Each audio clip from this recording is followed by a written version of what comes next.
Good morning, all of you. My name is Sohan Singh Rajput from Model School Sema.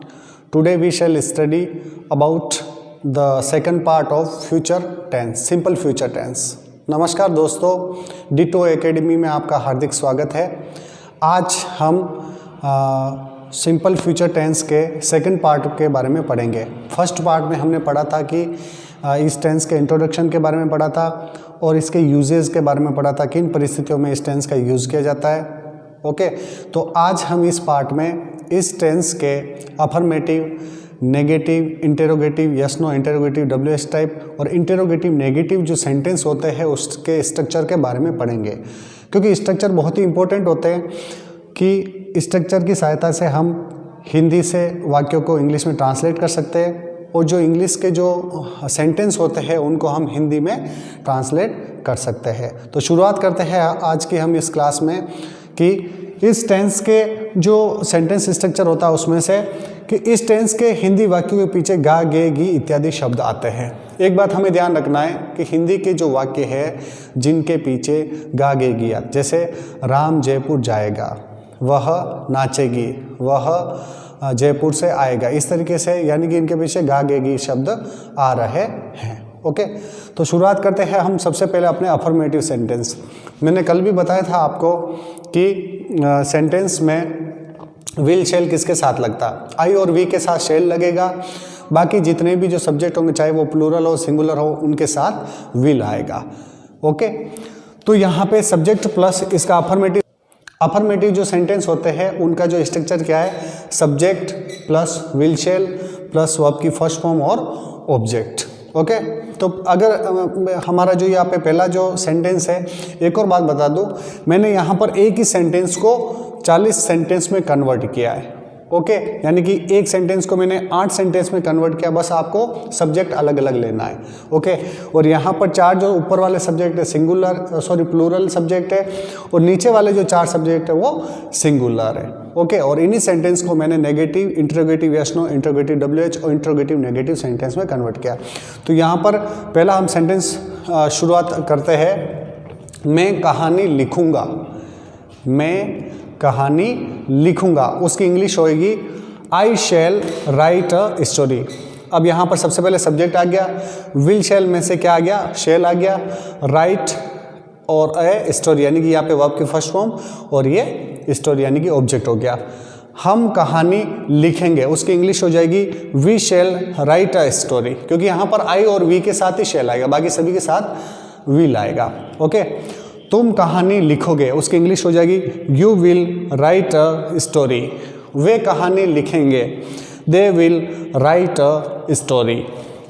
वह कहानी लिखेगा, इसकी English होगी he will write a story. वह कहानी लिखेगी, उसकी इंग्लिश हो जाएगी she will write a story.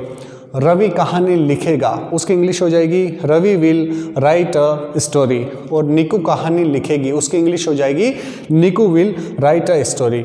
आप इसी तरीके से जैसे मैं जयपुर जाऊंगा, हम जयपुर जाएंगे, वे जयपुर जाएंगे, वह जयपुर जाएगा, वह जयपुर जाएगी, राम जयपुर जाएगा, गीता जयपुर जाएगी, इस तरीके से आप बहुत सारे सेंटेंस है, यानी कि एक वर्ब से अगर आप 40 सेंटेंस को कन्वर्ट करोगे तो यानी कि सोच लो अगर 10 वर्ब भी ले ली तो आप डायरेक्ट 400 सेंटेंस बनाओगे। ओके, तो ये टेंस अच्छी तरीके से समझ में आ जाएगा। अब अगला सेंटेंस टाइप है नेगेटिव सेंटेंस। नेगेटिव यानी कि नकारात्मक, ऐसे वाक्य जिनमें नहीं आता है, जो इसका फॉर्मूला होगा subject plus will shall plus not plus verb की first form plus object. Okay, तो इसी सेंटेंस यानी कि मैं कहानी नहीं लिखूंगा, तो इसकी इंग्लिश हो जाएगी I shall not write a story. Subject हो गया आई, विल शैल में से शैल और ये नॉट और ये राइट अ स्टोरी। मैं कहानी नहीं लिखूंगा, उसकी इंग्लिश हो जाएगी I shall not write a story. हम कहानी नहीं लिखेंगे, उसकी इंग्लिश हो जाएगी we shall not write a story. तुम कहानी नहीं लिखोगे, उसकी इंग्लिश हो जाएगी you will not write a story. वे कहानी नहीं लिखेंगे, उसकी इंग्लिश हो जाएगी they will not write a story. अगला है वह कहानी नहीं लिखेगा, उसकी इंग्लिश हो जाएगी he will not write a story. वह कहानी नहीं लिखेगी, उसकी इंग्लिश हो जाएगी she will not write a story. Ravi कहानी नहीं लिखेगा, उसकी इंग्लिश हो जाएगी Ravi will not write a story. और निकू कहानी नहीं लिखेगी, उसकी इंग्लिश हो जाएगी Niku will not write a story. Okay, तो हम बोलते समय भी हमें ये ध्यान रखना है कि उन वाक्यों के पीछे गा गे गी इत्यादि आना चाहिए।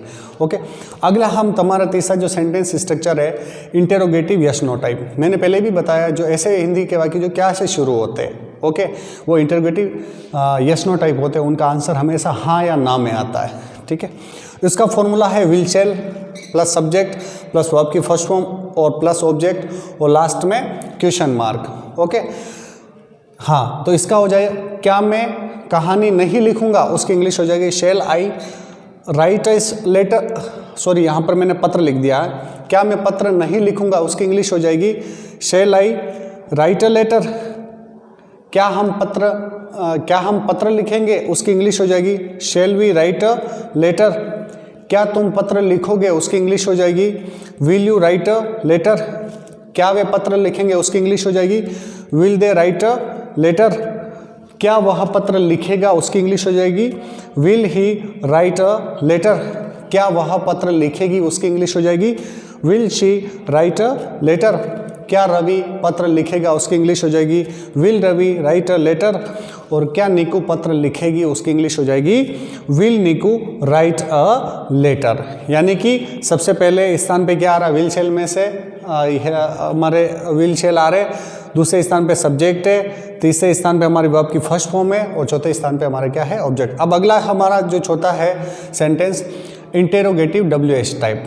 यानी कि WH टाइप कौन से सेंटेंस कहलाएंगे, जिनके WH शब्द आते हैं, जैसे what, when, where, which, how much, how many, how long, इनसे WH शब्द बोलते हैं इनको।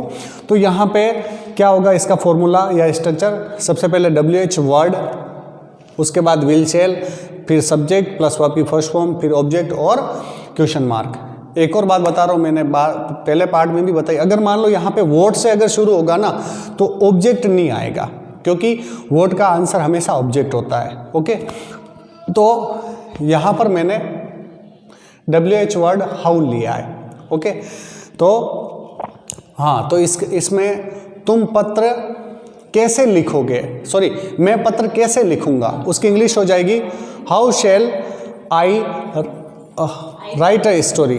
यानी कि सॉरी मैंने यहाँ पर वापस स्टोरी को लिया है, मैं कहानी कैसे लिखूंगा, उसकी इंग्लिश हो जाएगी how shall I write a story.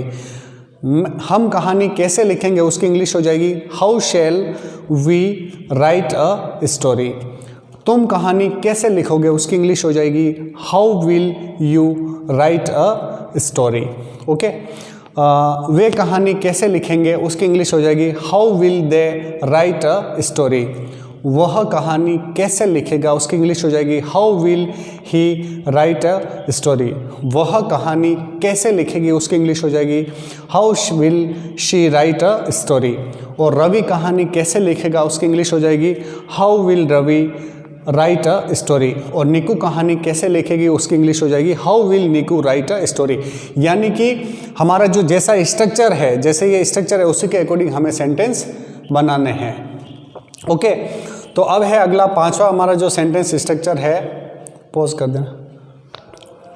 अब हमारा पांचवा जो स्ट्रक्चर है इंटरोगेटिव नेगेटिव, यानी कि प्रश्नवाचक नकारात्मक वाक्य। यानी कि इसमें प्रश्न भी पूछ रहे हैं और नहीं भी आ रहा है। ओके, जैसे कि उसका फॉर्मूला है will shall plus subject plus not plus verb की फर्स्ट फॉर्म और ऑब्जेक्ट। मैंने एक और बात बताई थी कि ऐसे वाक्यों में यस नो टाइप जो WH होते हैं वो भी नेगेटिव हो सकते हैं और WH टाइप जो इंटरोगेटिव वाक्य होते हैं वो भी नेगेटिव हो सकते हैं। यहाँ पर अगर WH वर्ड से अगर WH टाइप नेगेटिव अगर सेंटेंस है इंटरोगेटिव नेगेटिव, तो आपको WH वर्ड आगे लिखना। यहाँ पर मैंने सेंटेंस है क्या मैं इस कहानी नहीं लिखूंगा, उसकी इंग्लिश हो जाएगी शैल आई नॉट राइट अ स्टोरी। देखो विल शैल में से शैल सबसे पहले आ गया है, दूसरा सब्जेक्ट, फिर नॉट प्लस वर्ब की फर्स्ट फॉर्म और ऑब्जेक्ट।